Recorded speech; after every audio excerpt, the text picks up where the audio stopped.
গেইটে অত্যাধুনিক submersible pump স্থাপন করা হয়েছে। সেগুলি পরিচালনার জন্য এই পর্যন্ত দক্ষ জনবল সৃষ্টি করা হয় নাই, এবং এটা কিভাবে পানি নিষ্কাশন করবে সেই ধরনের কোনো পদ্ধতি এখনো সিটি কর্পোরেশনকে দেওয়া হয়নি। সিডিএ বলছে যে আমরা সম্পন্ন করেছি, আপনারা নিয়ে যান।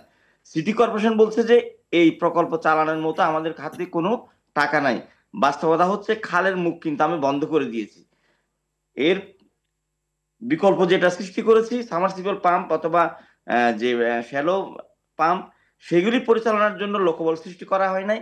এই প্রকল্পটা কতদিন কিভাবে চলবে, সেই টাকাটা কোত্থেকে আসবে, সরকারের কাছে সে ধরনের কোনো প্রশ্নের উত্তর নাই। আর দ্বিতীয়ত কথা হচ্ছে, প্রতিদিন খালে যে সমস্ত বর্জ্য পড়ছে সেটা উদ্ধারের জন্য সম্প্রতি আমরা সিটি কর্পোরেশনের মেয়রের সাথে একাধিকবার বৈঠক করেছি। সিটি কর্পোরেশন প্রতিদিনই সেই কাজগুলি থেকে পিছিয়ে যাচ্ছে। গত 2 বছর আগে চট্টগ্রাম প্রকৌশল ও প্রযুক্তি বিশ্ববিদ্যালয়ের 3 জন ছাত্র দিয়ে আমার বাংলাদেশ পরিবেশ ফোরামের সহযোগিতায় আমরা চট্টগ্রাম শহরের বর্জ্য ব্যবস্থাপনা নিয়ে একটা সমীক্ষা করেছিলাম। সেখানে দেখা যাচ্ছে প্রতিদিন 256 টন বর্জ্য, প্লাস্টিক বর্জ্য সৃষ্টি হয়, যার মধ্যে 56% প্রায় 140 টনেরও বেশি বর্জ্য প্রতিদিন নালা এবং খালে পড়ছে, সেটা কন্টিনিউ পড়ছে।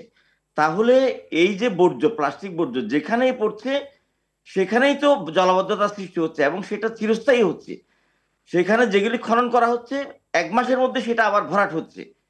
এই বিষয়গুলি নিয়ে কাজ করার জন্য আমরা মেয়রকে বলেছিলাম, আপনি প্রথমে কবিগান, আমরা মাতৃদুগ্ধ পালনের জন্য অথবা খাওয়ানোর জন্য যে ক্যাম্পেইনগুলি করেছিলাম, কবিগান, বিভিন্ন সচেতনতামূলক অনুষ্ঠান করে মানুষকে সচেতন করুন, তারপর আইনের প্রয়োগ করুন। যার ঘরের সামনে খালে বর্জ্য থাকবে, প্লাস্টিক থাকবে, বাদ থাকবে, তাকেই ফাইন করা হবে। তাহলে মানুষ নিজেই চকিদারের ভূমিকা রাখবে। আরেকটা বিষয়, পৃথিবীতে উন্মুক্ত শহর বলতে এখন কোথাও নাই আর।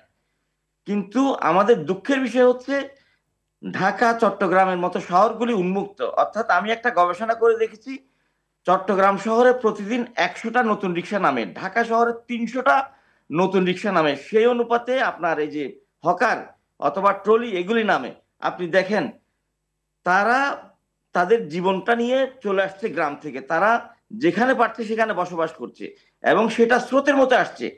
ঢাকা শহর সৃষ্টি হওয়ার পরে, চট্টগ্রাম শহর সৃষ্টি হওয়ার পরে ব্রিটিশরা চট্টগ্রাম শহরকে 1968 সনে পাকিস্তান যে বন্যা নিয়ন্ত্রণ প্রকল্প করেছিল, এখনো চট্টগ্রাম শহরের সীমানা ততটুকুই আছে। কিন্তু বাস্তবতা হচ্ছে তখন চট্টগ্রাম শহরের লোক ছিল 15 লক্ষ, এখন চট্টগ্রামের শহরের লোক হচ্ছে 87 লক্ষ। সেটা হচ্ছে 2 বছর আগের কথা।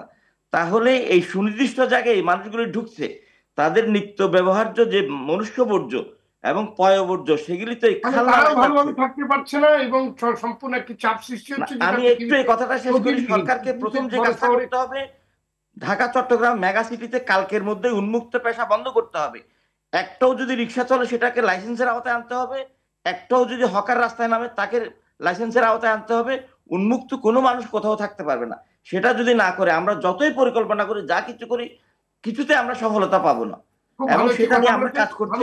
প্রয়োজনে হাইকোর্টে রিট করে হলো সেটা আমরা স্থানীয় প্রশাসনকে করতে বাধ্য করব।